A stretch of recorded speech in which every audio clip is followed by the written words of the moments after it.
होत असेल तर आता. नाही नाही, ठीक आहे. तर ओके सगळं. तर जय भीम, नमो बुद्धाय. सगळ्यांचा आज या कल्याण मित्र वर्षावास 2026च्या 21व्या धम्मप्रवचन सत्रामध्ये आपलं सगळ्यांचं स्वागत आहे. आज आपल्यासोबत आदरणीय कमलवीर देखील जॉईन झालेले आहेत, ज्यांनी आर्य अष्टांगिक मार्गाचं पूर्ण जे काही अभ्यासक्रम आहे तो अतिशय सुंदर अनुभवातून सोप्या पद्धतीने आज सर्वांपर्यंत ज्यांनी पण रेग्युलर हे अटेंड करतायत त्यांना त्याचा लाभ झालेला आहे. आणि हे कल्याण मित्र वर्षावास 2026 हे जे पहिलं पुष्प जे होतं तेच गुंफलेलं आहे रवींद्र सरांनी. तर रवींद्र सर हे आमचे कल्याण मित्र आहेत. धम्ममंगलमच्या माध्यमातून माझी त्यांच्यासोबत ओळख झाली. बुद्धगयेच्या धम्म टूरमध्ये आदरणीय भंतेंच्या सोबत मी त्यांच्यासोबत होतो. अतिशय अभ्यासू व्यक्तिमत्व, प्रॅक्टिसमध्ये एकदम जबरदस्त आहेत. आणि त्यांनी आपल्या ह्या वर्षावासाचं पहिलं सत्र त्यांनी घेतलं होतं धम्मचक्र प्रवर्तन सुत्त हे त्यांनी म्हणजे पहिलंच सत्र त्यांनी घेतलं आणि आता परत आपल्याला एक आठवड्याचा वेळ त्यांनी दिलेला आहे. तर जास्त वेळ न घेता मी विनंती करतो रवींद्र सरांना की त्यांनी आजचं त्यांची धम्म देशना आम्हाला द्यावी. नमो बुद्धाय सर्वांना. तुझा जरा लॅग होत होता, इंटरनेटचा इश्यू आहे का? माझा का? हा, थोडस आता जे बोलत होता तेव्हा लॅगिंग होतं. आता व्यवस्थित बरं. आहे. ओके, परत माझं करू का इंट्रोडक्शन? लॅगिंग होत आहे का व्यवस्थित आहे? नाही, तुमचं ओके. तुमचं ओके, माझं ना, काय आवश्यकता नाही, फक्त लॅगिंग. ठीक आहे, ओके. चालेल सर, सुरू करा. हा. ओके, ठीक आहे. तर सुरू करूया. तर आजचा जो आपला विषय आहे तो म्हणजे धम्म म्हणजे काय. म्हणजे आता हे जेवढे ऐकणार आहेत त्यांना वेगळं सांगण्याची काही आवश्यकता नाही, परंतु एका वेगळ्या दृष्टिकोनातून बघणं जरा आवश्यक आहे. जेव्हा आपण कुठल्याही धर्म म्हटला की त्याच्या फक्त कशा पालन केलं जातं, कसं त्याबद्दल अ, करायचं असतं, कर्मकांड काय करायचे असते, याबद्दलच आपल्याला माहिती असते किंवा आपण ऐकत असतो.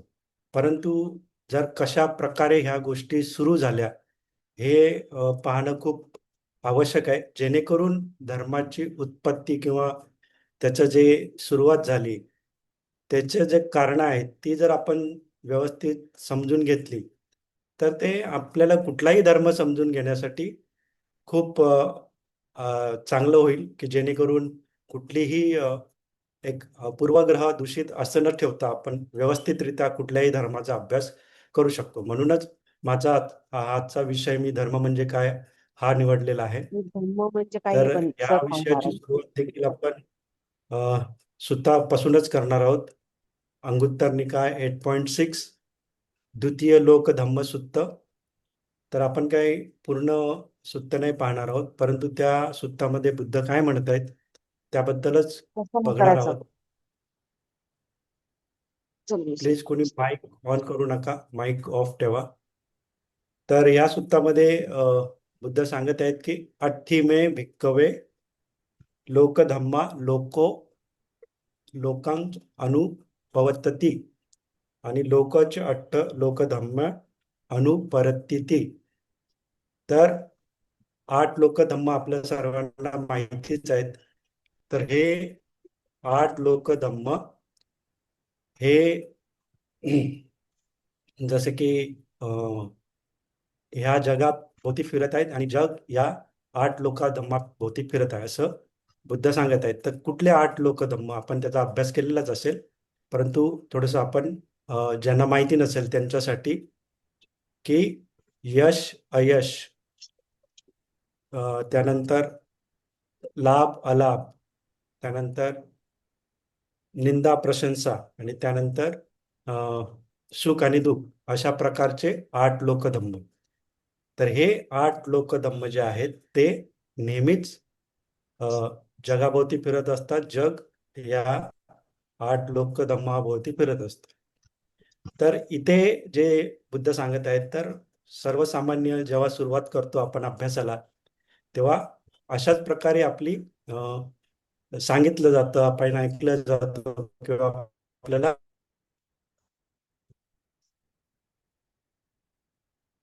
आपल्याला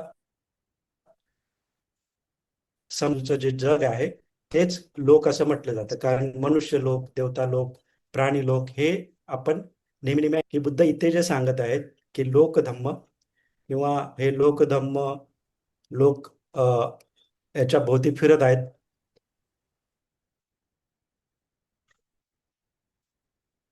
इंटरनेट बरोबर नाही का सर?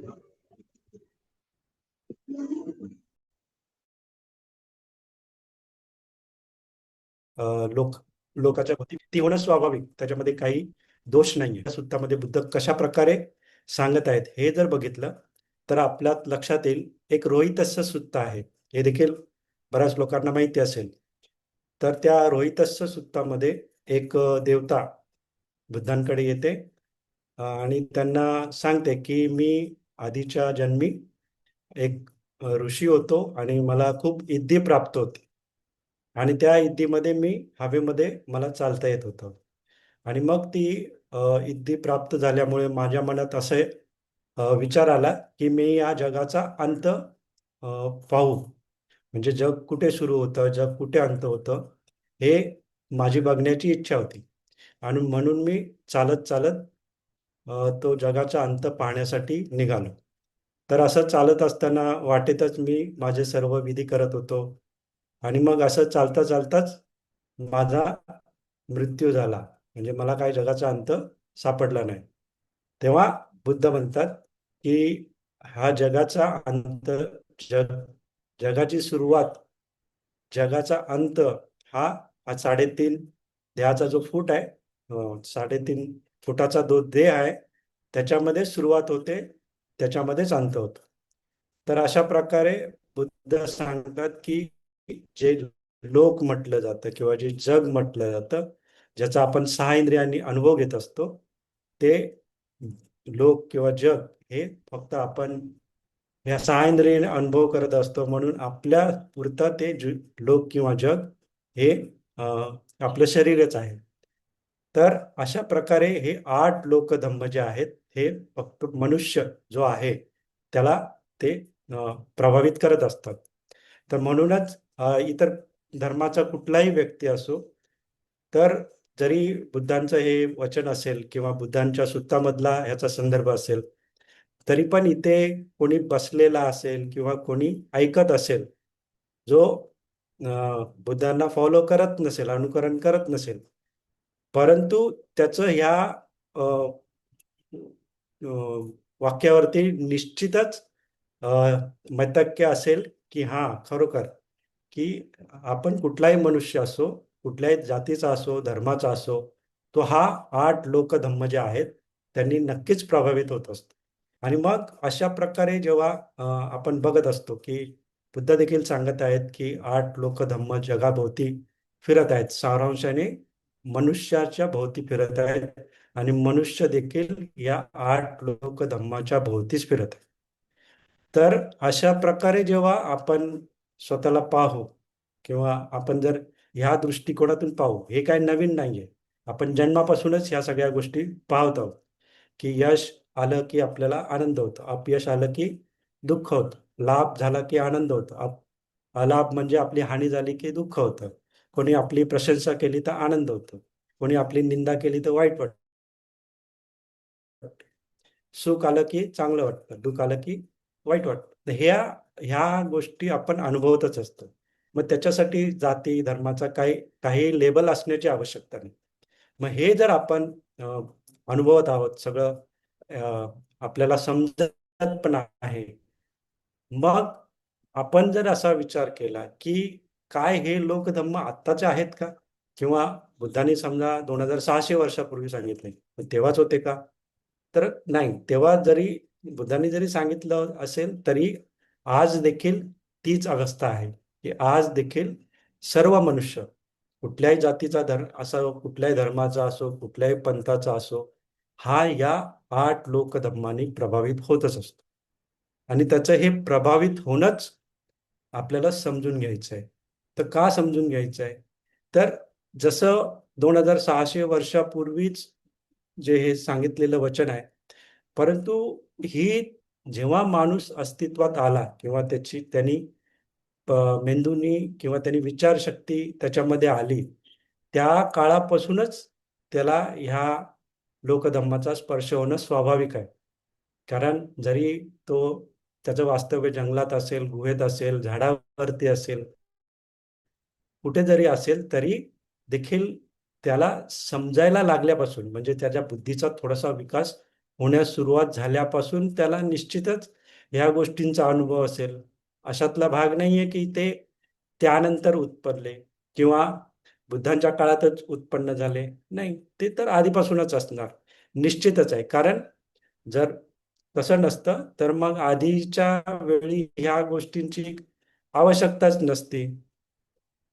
तर म्हणून जेव्हा आपण अशा वेळी विचार करतो की जन्मापासून किंवा मनुष्य या पृथ्वी तलावरती आल्यापासून जर हे लोकधर्म आपल्याला मानवाला प्रभावित करत आहेत, तर मग निश्चितच त्या प्रभावाखाली काही ना काही त्यांच्याकडून अशा कृती घडल्या असतील की जेणेकरून ह्याच्यापासून दूर जाण्याचा त्यांनी प्रयत्न केला असेल.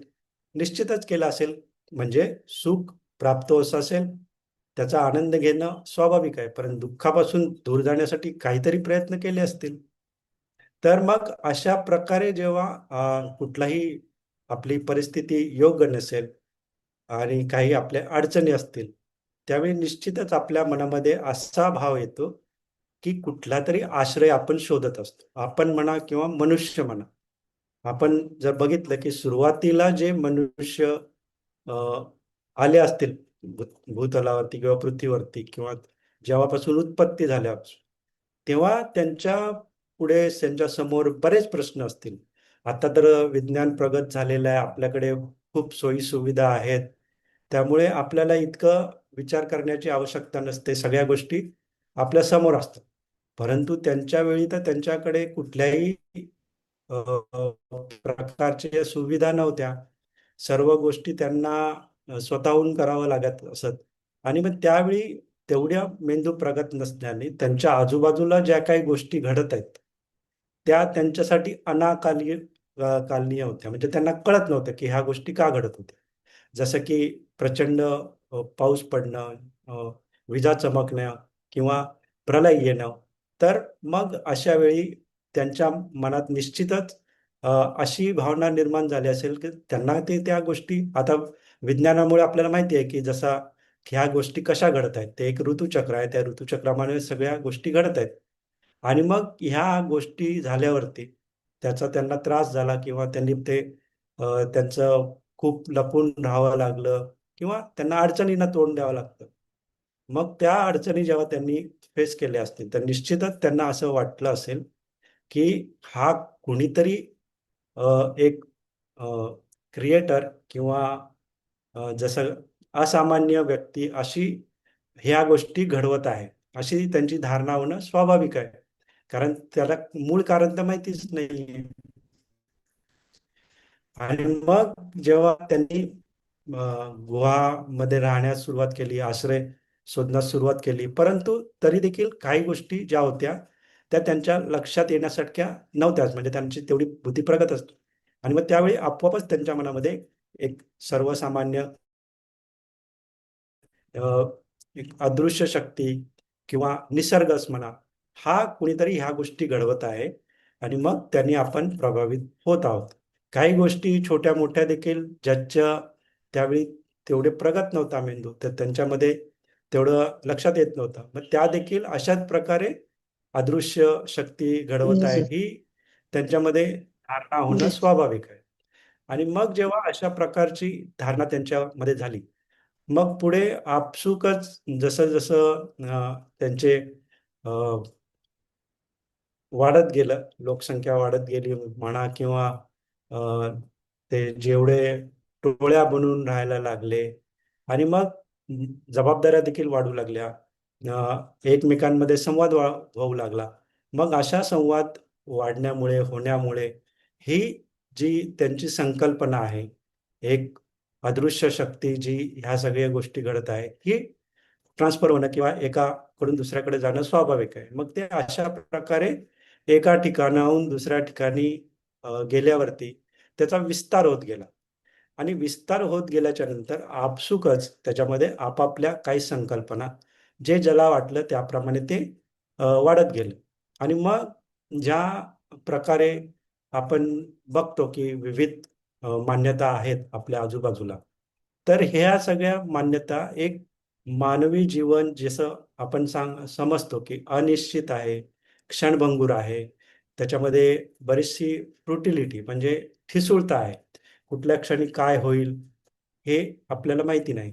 आणि आपल्याला धोके देखील भयंकर आहेत. म्हणजे मोठे हिंस्र प्राण्यांचा तर धोका आहे, त्याशिवाय जे अं, छोटे छोटे कीटक किंवा साप वगैरे असतात, अशापासून देखील आपल्याला भय असते. मग ह्या अशा अनिश्चित अ, जीवनामध्ये निश्चितच कुठलाही जो प्राणी आहे म्हणा. प्राणी म्हणजे आपण आता मनुष्य प्राण्यामध्येच मोडलो जातो. प्राणी आहे त्याला आश्रयाची गरज असते. जसं पाळीव प्राणी असतात त्यांना आश्रयाची गरज असते. जसं हिंस्र प्राणी ते देखील ग्रुपमध्ये राहतात. एकमेकांच्या आश्रयाने राहतात. मनुष्य देखील नंतर टोळ्या बनवून राहू लागला. कारण त्यांना एक सुरक्षितता हवी असते. मग त्या सुरक्षिततेसाठी त्यांनी ग्रुप तयार केले आणि मग ते ग्रुपमध्ये एखादा जो प्रमुख असेल, तो प्रमुख जसं सांगेल त्याप्रमाणे ते करू लागले. आणि मग हीच संकल्पना ज्या प्रमुखाला वाटतं की हे आपल्या टोळीसाठी योग्य आहे, त्याप्रमाणे ते सर्व करू लागले. आणि मग अशीच संकल्पना ते जे अदृश्य शक्ती आहे किंवा एखादी क्रिएट शक्ती आहे, अशीच संकल्पना हळूहळू ती रुजू लागली. त्या करणारे जे होते की ह्या गोष्टी ज्या घडत आहेत त्या आपल्या आकलनाबाहेरच्या आहेत. मग ह्याच्यामध्ये कोणीतरी बनवणारा आहे किंवा ह्या गोष्टी घडत आहेत.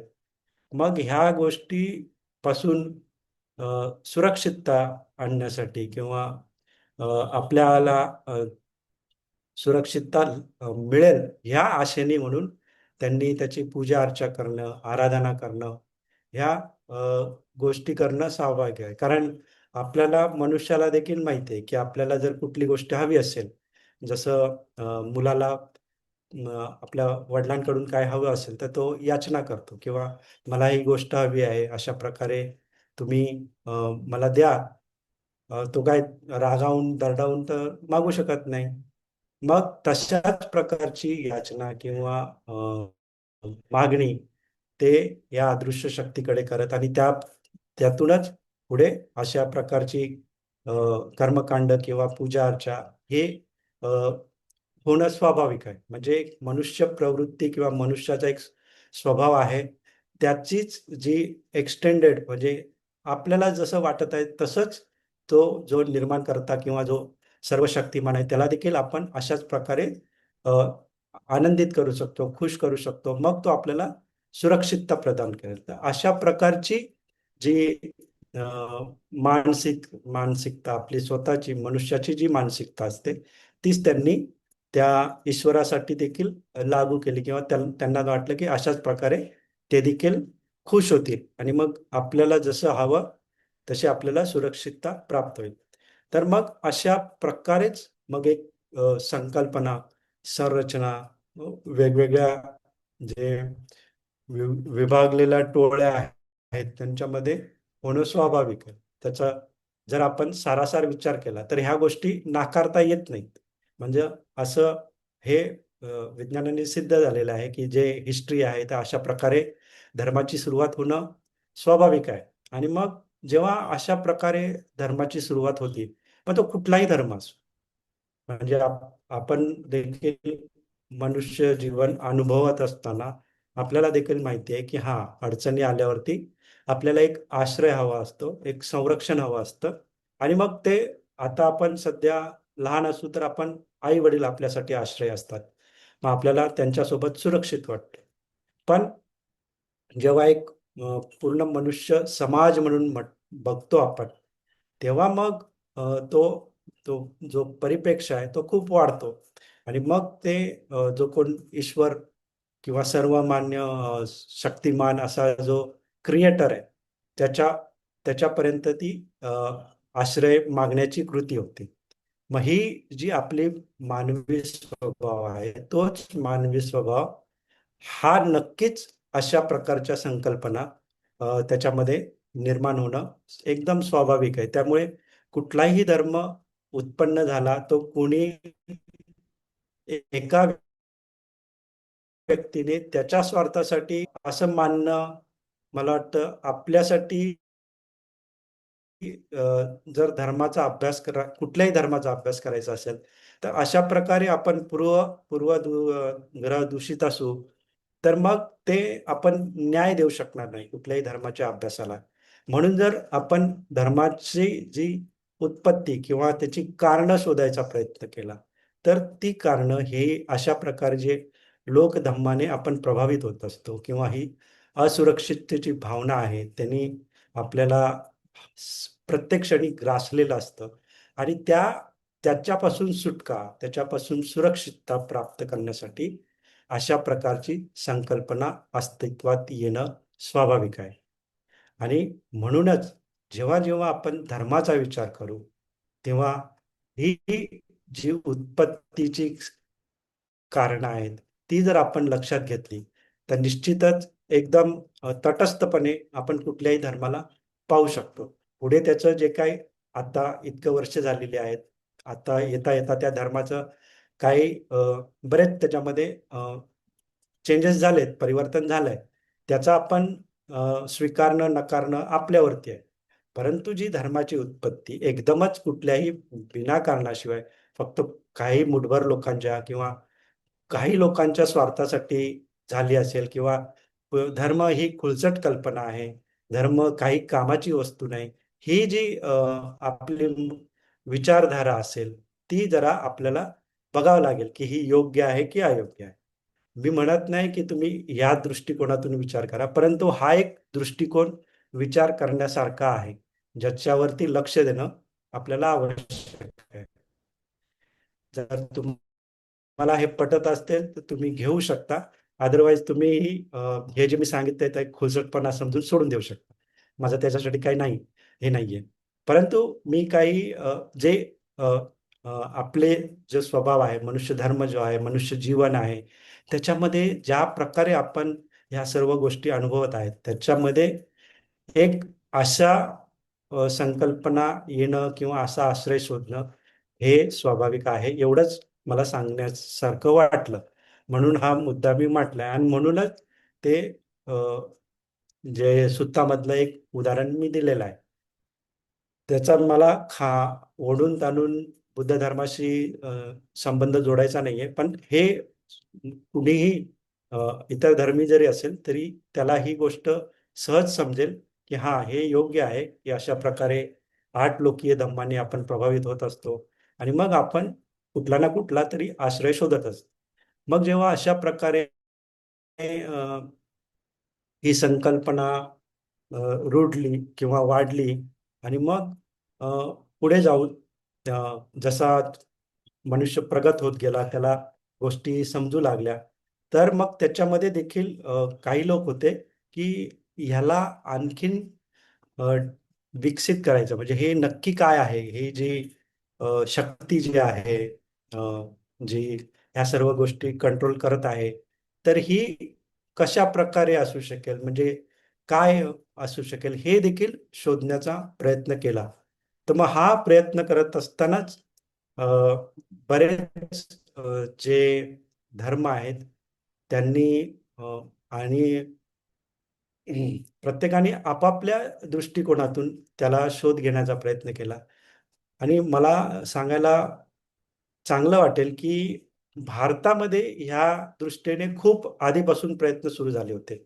आणि ज्या कोणाला अशा मनुष्याचं उत्पत्ती कशी झाली, मनुष्याच्या दुःखाला किंवा ह्या सगळ्या त्याला जे भोगावं लागतायत, ह्याला कोण कारणीभूत आहे आणि हे ह्याची कारणी-मीमांसा शोधण्याचा जगातला कुठलाही व्यक्ती जेव्हा प्रयत्न सुरू करतो, तेव्हा त्याच्या आशेचं किरण भारतच असतं. कारण भारतामध्ये ह्या गोष्टीवरती विविध धर्मामध्ये, विविध प्रकारे, विविध दृष्टिकोनातून अभ्यास केला गेलेला आहे आणि त्याचं विवेचन म्हणजे लिखाण केले गेलेलं आहे. आणि मग जसं ते कोणीही असेल, ज्या काळी त्यांनी सुरुवात केली, की आपण ह्या दृष्टिकोनातून कोण सर्वशक्तिमान ईश्वर म्हणा किंवा क्रिएटर म्हणा, कोण आहे याचा शोध घेण्याचा प्रयत्न केला. आणि मग त्याच्यामधूनच जे वेगवेगळे ग्रंथ तयार झाले किंवा वेगवेगळे धर्म तयार झाले. मग त्यांच्यामध्ये त्यांनी ज्या संकल्पना मागाहून आलेल्या होत्या, त्याच्या दृष्टिकोनातून ते पुढे चेक करण्याचा, तपासून पाहण्याचा प्रयत्न केला आणि मग त्याच्यामधूनच उपनिषद म्हणा किंवा इतर सगळ्या गोष्टी पुढे सुरू झाल्या. पण त्याच्यामध्ये काही व्यक्ती अशा देखील होत्या करता फक्त निसर्गाची पूजा करणं आणि मग असा कुणी सर्वशक्तिमान किंवा क्रिएटर असण्यापेक्षा हे निसर्गच जे आहे त्याच्यामध्येच ह्या सगळ्या गोष्टी घडत आहेत आणि आपण एक निसर्गाचा भाग आहोत आणि त्या अनुषंगाने आपल्याला देखील ह्या सर्व गोष्टींना सामोरं जावं लागतं. तर हे दोन मतप्रवाह तेव्हापासूनच होते. ते काय आत्ता क्रिएट झालेले नाहीये किंवा बुद्धांच्या काळापासून सुरू झाले अशातला भाग नाही. तर ह्या दोन विचारधारा, विचार प्रवाह हे आधीपासूनच होते.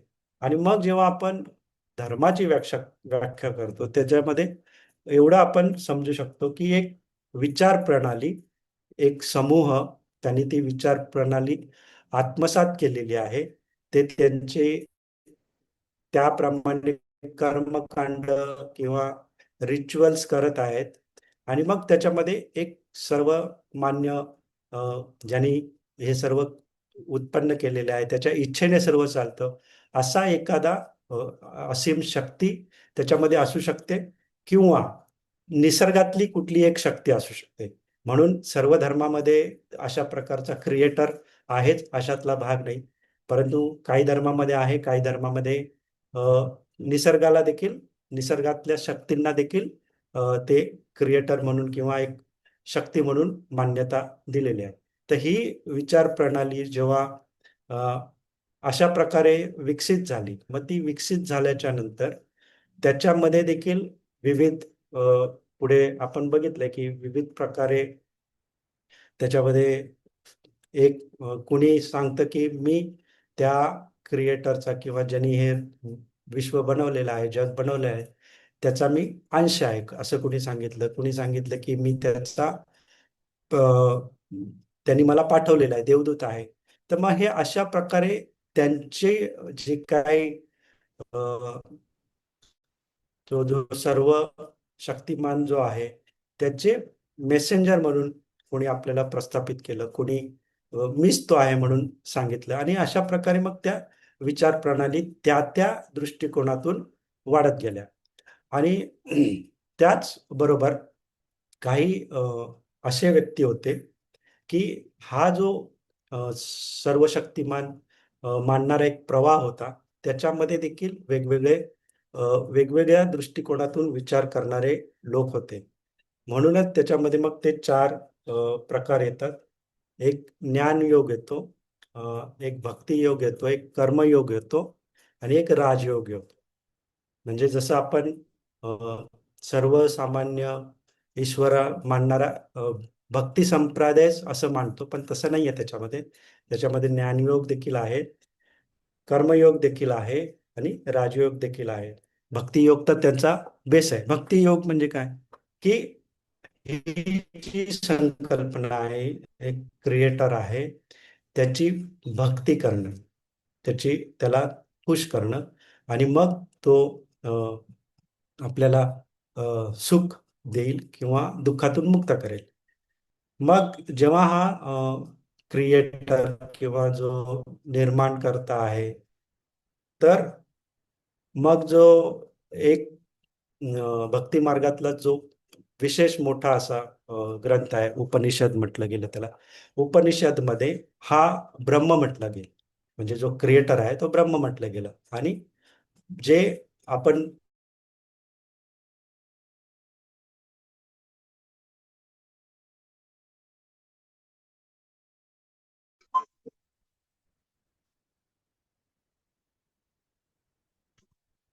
रवींद्रजींचा व्हिडिओ हे झालाय का, हँग झालाय का? हा आला. ठीक आहे, ठीक आहे. तर कंटिन्यू करा. हा ओके ओके. तर हा जो ब्रह्म आहे हा सर्वव्यापी आहे आणि सर्व प्राण्यांमध्ये तो आहे, अशा प्रकारची त्यांची अ, अ, शिकवण आहे. आणि म्हणून मग ह्या ब्रह्माला अ, भक्ती मार्गामध्ये किंवा इतर याच्यामध्ये खुश करण्यासाठी त्याची आराधना करणे, त्याची उपासना करणे. आणि आपल्याला सगळ्यांना माहिती की पूर्वी अ, पशूंचे बळी दिले जायचे. त्या पशूंचे बळी देखील हे असं जे काही शक्ती आहे त्याला खुश करण्यासाठी दिले जायचे. आणि मग एक ज्ञान मार्ग देखील होता. ज्ञान मार्ग म्हणजे आपण अ, हा हा असा प्रकारे ईश्वर आहे, मग त्याला कशा प्रकारे आपण प्रत्यक्ष त्याच्याशी भेटू शकतो, त्याचं कशा आपण दर्शन घेऊ शकतो, याच्यासाठी काही अ, लोक प्रयत्नशील होते. आणि मग एक राजमार्ग होता. राजमार्ग म्हणजे की जर आपण ब्रह्माचा अंश आहोत, तर मग ब्रह्म आपल्यातच आहे. मग आपल्यामध्येच ब्रह्माला शोधणं हा एक झाला राजमार्ग, जसं तो पतंजलीनी सांगितलेला आहे. आणि जो कर्मयोग आहे, जे महाभारतामध्ये श्रीकृष्णाने सांगितलं आहे, तर त्यांनी असं बघितलं की मनुष्य ब्रह्माचा अंश आहे, सगळं ठीक आहे, पण त्याला जे काय होत आहे ते त्याच्या कृतीमुळे त्याला सगळ्या गोष्टी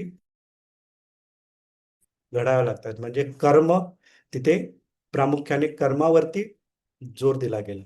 आणि मग कर्म आपली व्यवस्थित करणं, कर्मावरती काम करणं, कर्माला वेटेज देणं, ह्या गोष्टी म्हणजे ईश्वर आहेच, पण तरी देखील तो असताना देखील त्याची भक्ती करणंच आहे.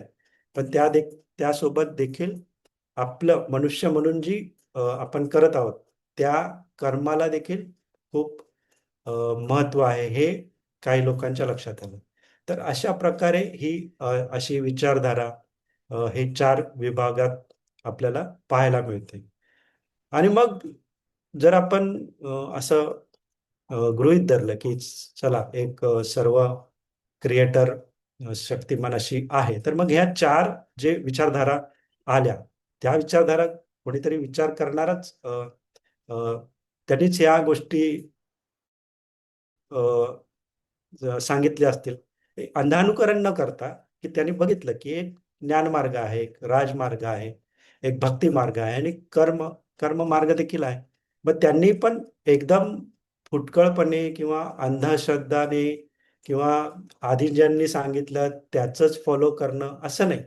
त्यांनी देखील त्याच्यावरती विचार केला. त्यांनी देखील त्याचं प्रत्यक्ष अनुभव घेण्याचा त्याचा दर्शन घेण्याचा प्रयत्न केला आणि मग त्यांना ह्या गोष्टी समजल्या.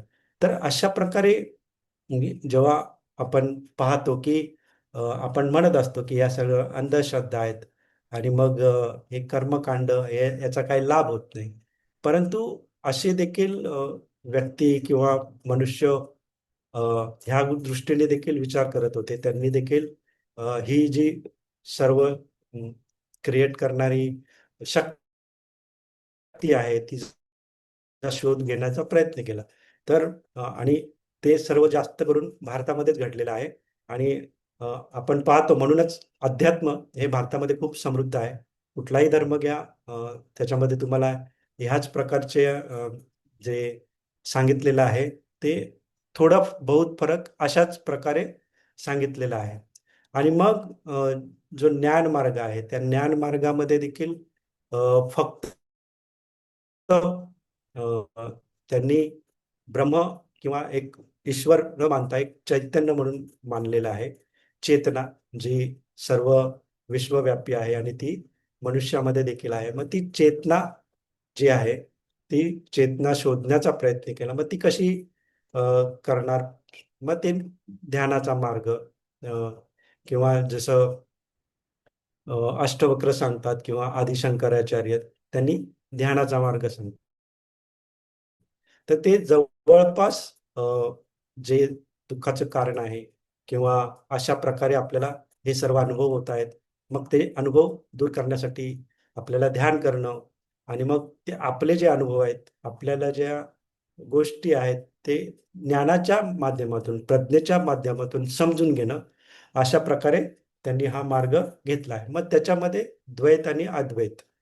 द्वैत म्हणजे ड्युअलिटी, दोन, म्हणजे एक ब्रह्म आहे आणि एक आत्मा आहे, आणि अद्वैत म्हणजे ब्रह्म आणि आत्मा एकच आहे. अशा प्रकारच्या ज्याला जसं त्याची प्रज्ञा होती, ज्याची अ, सो विचार करण्याची क्षमता होती, त्याप्रमाणे, किंवा त्यांचे अनुभव देखील असू शकतील, अशा प्रकारे त्यांना अनुभव आले असतील.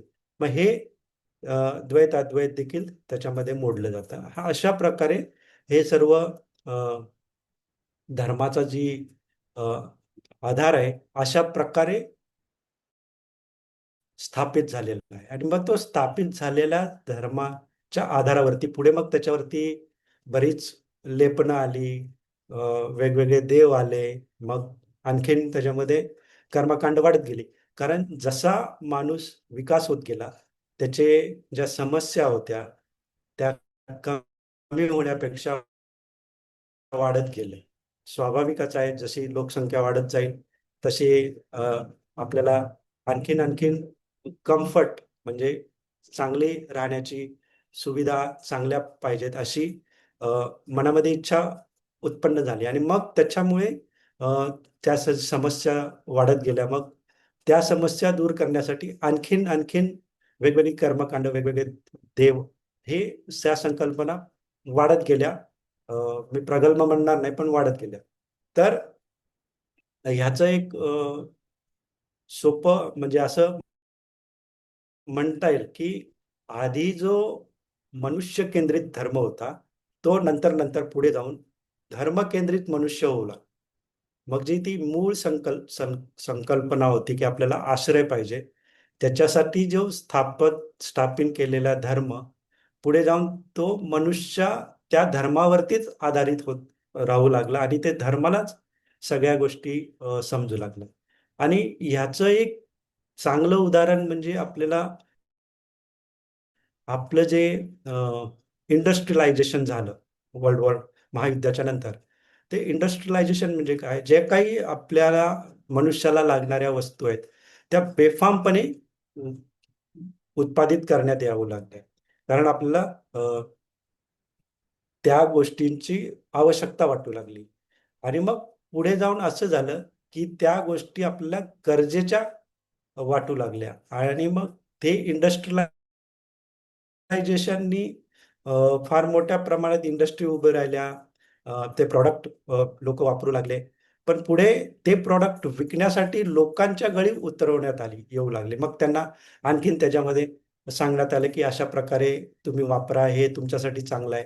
तर हे अशाच प्रकारे जे मनुष्य केंद्रित धर्म होता, तो धर्म केंद्रित मनुष्य होणार. तर अशा प्रकारे ही जी वाटचाल आहे, ती आतापर्यंत येऊन ठेपलेली आहे.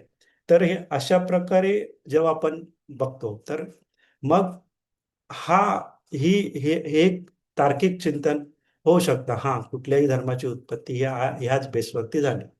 आणि मग सर्व धर्म काही आपल्याला सांगत नाहीत, की अ, अशाच प्रकारे किंवा हेच करणं योग्य आहे. ते आपल्याला तेवढी मोकळीक देतात. आणि मग आपण आज बघतो, की अ, ती मोकळीक हे आजचे जे सामान्य लोक आहेत, ही फारच मोकळीक घेतात.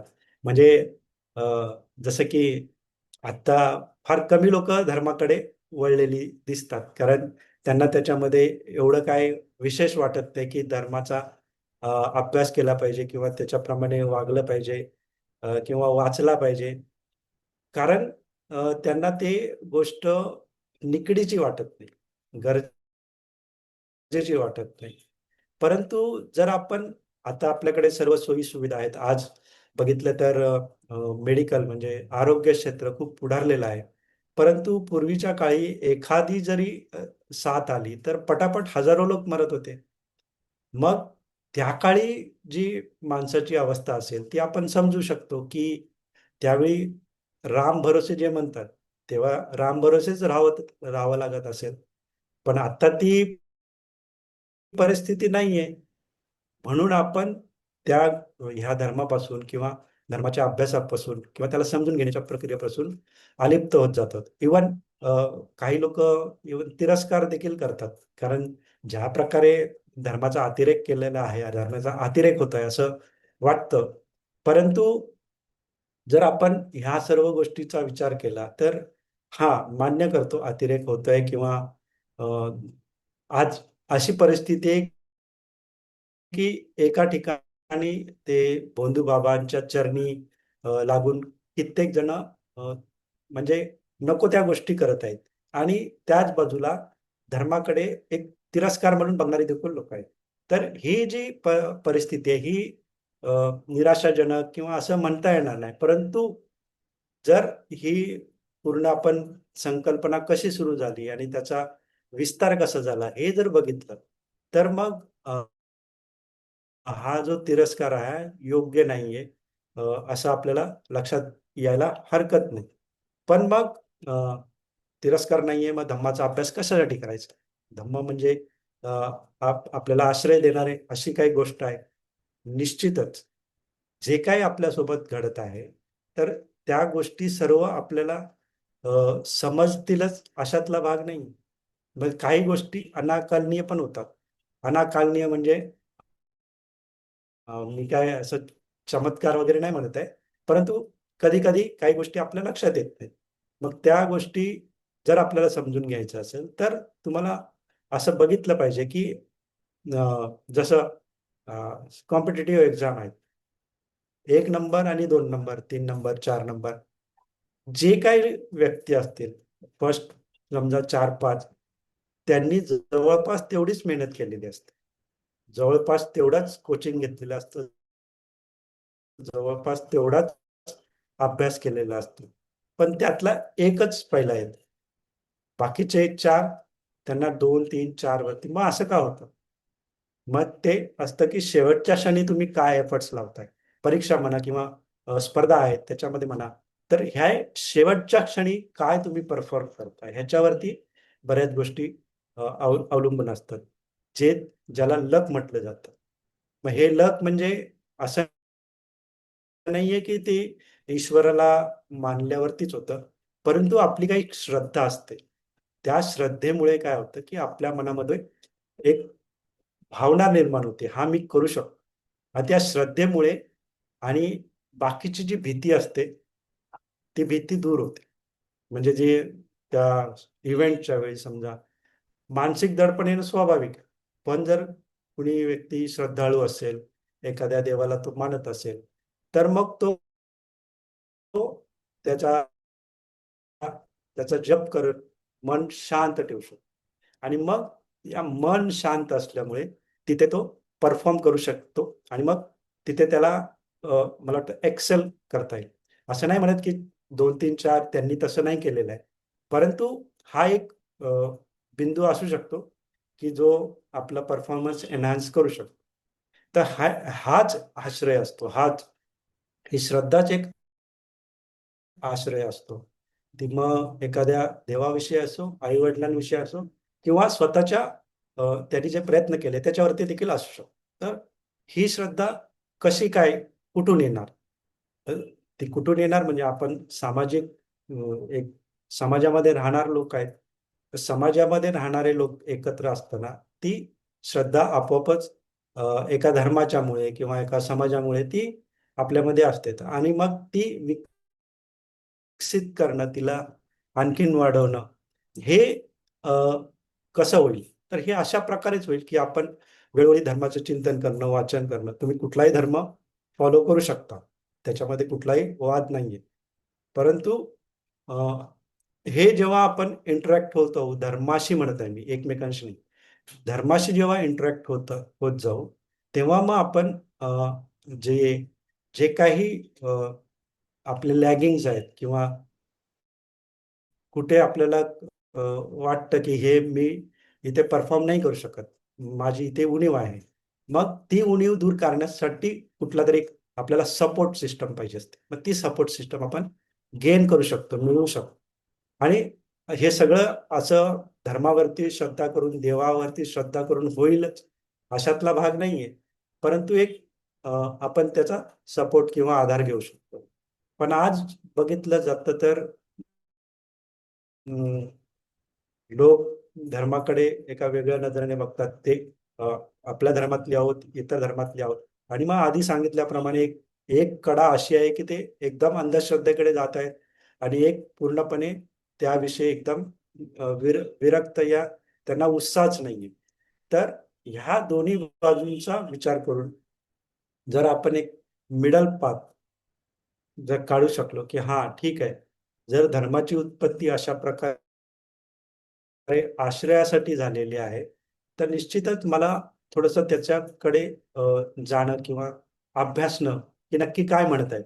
म्हणजे जो धर्म तुम्ही फॉलो करत आहात, त्या धर्माविषयी मी बोलत आहे. मग त्यांच्यामध्ये काय शिकवलेलं आहे आणि तुम्ही मूळकडे जायचं. म्हणजे बेसिक जिथून सुरुवात झाली, त्यानंतर पोल्युटेड होत गेलं, प्रदूषित होत गेलंय, त्याच्यामध्ये ऍड केलेलं आहे. ते टाळलेलं बरं आहे. पण जर समजायचं असेल तर आपल्याला ते देखील समजून घ्यावं लागेल की कशा प्रकारे ते प्रदूषित झालेलं आहे. पण जर तुम्ही सुरुवातीचं वाचू शकलात, तुम्ही समजून घेऊ शकलात, तर ते आपल्यासाठी धर्म समजण्यासाठी खूप चांगलं असेल. त्याच्यामुळे एक तर आपला बेस एक पक्का होईल कुठल्याही धर्माची समज अ, आपल्याला समजण्यासाठी. आणि हा जो विद्वेष आहे धर्माच्या प्रती, आपल्या धर्माच्या प्रती चांगुलपणा आणि दुसऱ्या धर्मांच्या प्रती द्वेष, ही जी भावना आहे ती हळूहळू कमी होईल. कारण सर्वच धर्म जे मूळ आहेत जिथून सुरू झाले, तिथे एकच सांगतात की कशा प्रकारे आपण अ, व्यवस्थित राहिलं पाहिजे. जर जर ते एखाद्या सर्वमान्य अ, असामान्य शक्तीला जरी मानत असले, तरी ते देखील काय वेगळं सांगत नाही. ते कुठल्याही प्राण्याची हत्या करण्यासाठी सांगत नाही किंवा दुसरं कुठल्याही असं तुम्हाला त्रास होईल किंवा तुमच्यामुळे दुसऱ्याला त्रास होईल अ, अशा प्रकारे कोणी कुठलाही धर्म सांगत नाही. तर अशा प्रकारे जे आपल्या संकल्पना आज, कारण आपण त्या दृष्टिकोनातून कुठल्याही धर्माचा अभ्यास केलेला नाहीये म्हणून झालेला आहे. आणि मग जर असा आपण थोडासा वेळ, आता माहिती आहे मला की लोकांकडे वेळ नसतो, खूप बिझी असतात, कामधंदा आहे, परंतु एक थोडा वेळ तुम्ही जर देऊ शकलात तर हे तुमच्यासाठी चांगलं आहे. जेणेकरून तुम्ही थोडंसं समजून घेऊन आणि मग त्याचा तुम्ही स्वीकार करायचा किंवा कुठपर्यंत त्याला मानायचं हे तुमच्यावरती आहे. परंतु जेव्हा आपण अजिबात त्याच्याकडे दुर्लक्ष करतो, अजिबात लक्ष देत नाही, तेव्हा आपल्याला जो भडीमार होतो चुकीच्या अ, गृहीतकांचा किंवा चुकीचे, जसे आजकाल WhatsApp युनिव्हर्सिटी खूप फेमस आहे याच्यासाठी. काही कोट्स येत असतात आणि मग आपल्याला लाईक वाटतात. आपल्याला वाटतं ते त्यांच्याकडूनच आले आहेत. पण असं आपण जर अभ्यासाला गेलो, आपण जर बघायला गेलो, तर बरेचसे कोट, मी तर सांगतो 99% कोट्स चुकीचे आहेत. असं अ, कुठल्याही धर्मामध्ये अशा प्रकारे सांगितलं जात नाही. तर हा एक खूप महत्वाचा भाग आहे की आपण, आपल्याला अभ्यास नसल्यामुळे आपण एक जे काही भडीमार होत आहे, आजकाल तर सोशल मीडिया खूप स्ट्रॉंग आहे, त्या भडीमाराला बळी पडत असतो. म्हणजे त्याच्यामध्ये आपला काही दोष नाहीये. परंतु आपण अ, एक थोडासा आळस करतो त्या धर्माचा अभ्यास करण्यासाठी आणि मग अशा प्रकारे जे दिशाभूल करणारे गोष्टी आहेत त्याला आपण बळी पडत असतो. मग हे जर टाळायचं असेल, तर जो एक व्यक्ती ज्याला वाटतं की हा धर्माची जर सुरुवात अशा प्रकारे झालेली आहे, तर निश्चितच त्याला कारण आहे त्याला. आणि मग सर्वच धर्म काही अशा प्रकारे दुसऱ्यांचा द्वेष करणारे नाहीयेत. आणि मग जर सगळ्यांचा आपण स्वतःच्या धर्माचा पहिला अभ्यास करू शकलो आणि मग आपल्याला जसं जसं त्या गोष्टीचा अनुभव यायला लागतो तसं तसं आपल्याला समजतं की सर्व धर्म अशाच प्रकारच्याच गोष्टी सांगत आहे. कुठलाही धर्म दुसऱ्यांचा द्वेष करण्यासाठी सांगत नाही, कारण द्वेष हे आपल्यासाठी हानिकारक आहे. हे सर्व धर्मामध्ये सगळे हेच सांगतात. आणि मग जेव्हा आपण थोडे देखील अशा प्रकारचा अभ्यास करू तर मग आपोआपच आपला जो दृष्टिकोन आहे तो खूप वाईड होतो. आणि अशा वाईट दृष्टिकोनातून किंवा व्यापक दृष्टिकोनातून आपल्या आजूबाजूला राहणारे कुठलेही व्यक्ती असो, कुठल्याही समाजाचा असतो, त्यांच्या प्रती आपल्या मनामध्ये चुकीची भावना येऊ शकणार नाही. आणि हेच धर्माचं जे सुरुवात होती मनुष्य केंद्रित, तेच त्याचं मूळ आहे. हे जर आपल्याला समजलं तर मग जो धर्माचा संकल्पना आहे ती खऱ्या अर्थाने सगळ्यांच्या लक्षात येईल. आणि मग जरी कोणी कुठलाही धर्म मानत असेल, कुठलाही जो क्रिएटर आहे किंवा परमात्मा आहे त्याला मानत असेल, तरी तो दुसऱ्याच्या प्रती द्वेष करू शकत नाही. आणि मग जसं आपण म्हणजे मी स्वतः म्हणेन किंवा जो विचार करत आहे तो म्हणेन, जसं आपण कुठल्याही क्षणी काही होऊ शकतं, असं आपण असुरक्षित आहे, तसा इतर धर्मीय देखील तशाच प्रकारे असुरक्षित आहेत. मग त्यांच्यामध्ये असं वेगळं कसं काय शिकवलं जाऊ शकतं? तर आपल्या लक्षात येईल की हे कालांतराने काही स्वार्थी लोकांनी, काही कमी शिकलेल्या लोकांनी ह्या अशा गोष्टी याच्यामध्ये भरवल्या असू शकतात. त्यांचा दृष्टिकोन काय असू शकतो हे आपल्याला माहिती नाही, परंतु घडू शकतं. कारण जी मूळ संकल्पना आहे त्याच्यामध्ये ह्या गोष्टीला काही थाराच नव्हतं. तर मला वाटतं आजच्यासाठी इतकं योग्य आहे. ठीक आहे, ह्याच्यावरती कोणाचे काही प्रश्न असतील तर विचारू शकता. साधू साधू साधू. थँक्यू रवींद्रजी. तर नक्कीच आज आपल्या सर्वांना हे कळालं असेल की आजचं जे प्रवचन आहे त्याचं टायटल बौद्ध धर्म काय आहे हे नाहीये, तर धर्म काय आहे हा विषय होता आजचा. आणि रवींद्रजींनी खूप सुंदर पद्धतीने कोणत्याही धर्माचा व्यक्ती असेल त्यांनी स्वतःला हा प्रश्न विचारला पाहिजे की धर्म ही एक आश्रयाची गोष्ट होती, जेव्हा त्याची मूळ संकल्पना जी आहे ती आश्रय शोधणे, एक अशी निसर्गाची सर्वात मोठी शक्ती ज्याला आपण एक सुरक्षा, एक आश्रय म्हणून आपण त्याला बघत होतो, आणि ती मानवाच्या हितासाठी होती, अहितासाठी नव्हती, हे अतिशय सोप्या सुटसुटीत पद्धतीने रवींद्रजींनी आपल्याला सांगितलेलं आहे. आणि मला नक्कीच आशा आहे की आपल्या सर्वांपर्यंत हे पोहोचलं असेल की मानवाच्या कल्याणासाठी धर्म आहे. आणि धर्माचा जो पण आता बाजारीकरण झाला असेल किंवा जे काही आपण आता विदारक चित्र बघतोय, तो ज्याने त्यांनी त्याचं गांभीर्य जपलं पाहिजे. ज्याही धर्मामध्ये आपण असाल त्या धर्माविषयीची बांधिलकी, गांभीर्य, त्याच्याविषयी आपली कमिटमेंट याला अंतर्मुख होऊन बघणं गरजेचं आहे की माझ्यापासून जर दुसऱ्याला त्रास होतोय तर मी धर्माचं पालन करतोय का? माझ्यापासून जर इतर लोकांविषयी मला द्वेष निर्माण होतोय, इतर कम्युनिटी विषयी माझ्या मनामध्ये कंपॅरिझन, तुलना किंवा त्यांच्याविषयी द्वेष निर्माण होणे, हे सर्व गोष्टी कुठंतरी त्याच्या मूळ संकल्पना जी आहे त्याच्यापासून आपण दुरावलेलो आहोत, हे अतिशय व्यवस्थित सरांनी आपल्याला सांगितलं. तर आपण सर्व एकदा रवींद्रजींसाठी साधुकार करूयात. साधू साधू साधू.